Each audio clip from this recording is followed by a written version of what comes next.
Benvinguts a Presentant Impresentables, una secció d'històries en minúscula. Presentem avui el capítol 93. Comencem! Ens trobem a Aarhus, a Dinamarca. El 28 d'abril de 1893 ha nascut el petit Carl Peder Jensen, en el si d'una família rica danesa de comerciants de cavalls. Va estudiar medicina, graduant-se al 1923, i allà va conèixer Fritz Clausen, qui esdevindria cap del Partit Nacionalsocialista danès. El 1921, fart de tenir un cognom molt comú a Dinamarca, va decidir canviar-se'l. A lloc de Carl Jensen, es diria Carl Vernet. Un cop es va llicenciar, va mudar-se a Alemanya, on es va casar amb Gurli Mary, i amb la que va tenir 3 fills. Es va especialitzar en endocrinologia, coneixent un metge amb unes idees molt precises sobre el que s'ha de fer amb l'homosexualitat. Castració! Aquest metge va publicar el 1918 una tesi sobre les característiques sexuals en els mamífers. Aquest metge s'anomenava Knut Sand. El nostre protagonista va investigar com i per què es formen les conductes homosexuals. Segur que hi havia raons científiques. Va estar experimentant amb gallines i amb gats, aplicant-los testosterona a veure com reaccionava el seu cos. Després de passar temporades a Alemanya i França, va tornar a Dinamarca, on va experimentar amb gallines aplicant-los-hi ultrasons. Un diari va publicar una entrevista que li varen fer i que deia que gràcies als seus experiments havia aconseguit que les seves gallines cantessin com a galls. Després de la Primera Guerra Mundial, al 1920, el moviment nazi, fundat a Múnich, va començar a germinar a Alemanya. I més tard es varen començar a fundar partits nazis per tota Europa. A Dinamarca es va fundar el 16 de novembre de 1930. El nostre home tenia un germà bessó que s'hi va afiliar. Ell no, però mantenia bones relacions amb partidaris del partit i amb nazis alemanys. Amb el temps i a través d'amics comuns va ser presentat al metge de les SS Ernst Gravitz, que va quedar entusiasmat amb les investigacions sobre una eventual, entre cometes, cura de l'homosexualitat. Aquest va ser qui el va presentar a Heinrich Himmler, que va entusiasmar-se amb la idea i amb la promesa de fer-se d'or amb la patent sobre l'invent cura gais.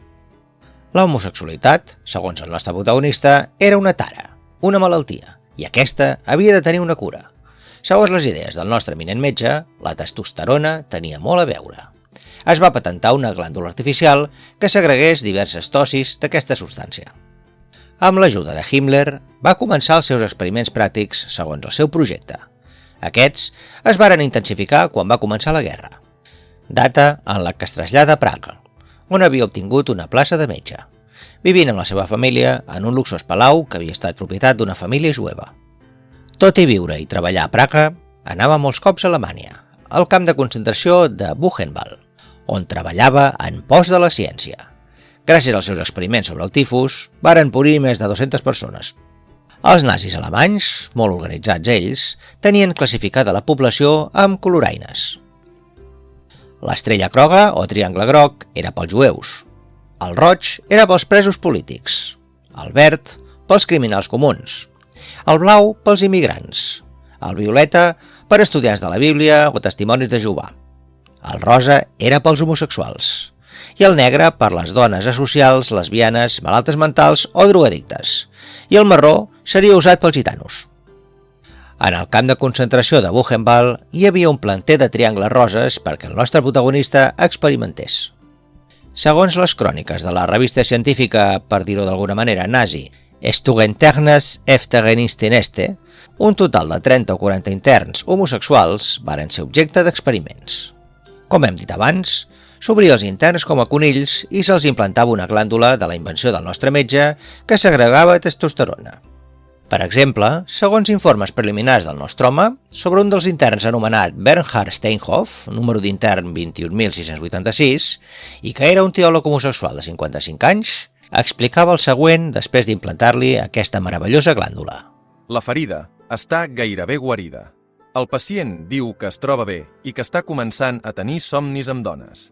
Alguns dels interns, abans de ser implantats amb la glàndula miraculosa que permetia tornar-te heterosexual, varen ser castrats. La veritat és que un darrere l'altre els presoners anaven morint, ja fos a resultes de l'operació o en dies posteriors a ella. Finalment, en vista que la seva glàndula, més que curar l'homosexualitat, el que produïa era la mort dels interns, Els col·legues mèdics del nostre protagonista feien acudits sobre els experiments del nostre home i anomenaven les glàndules del nostre protagonista com a pedres de foc.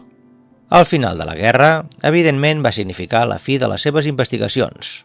Va retornar a Dinamarca, on va ser internat en el camp de presoners d'Alxade Skole. Allà, va ser reconegut per un dels expresoners del camp de Buchenwald. Va ser jutjat com a criminal de guerra. No obstant, diverses companyies farmacèutiques, com Parke, Davis & Comp, London Detroit o l'Amèrica DuPont, es varen interessar per les seves investigacions per trobar una cura de l'homosexualitat. Estaven interessades en la glàndula que segregava testosterona.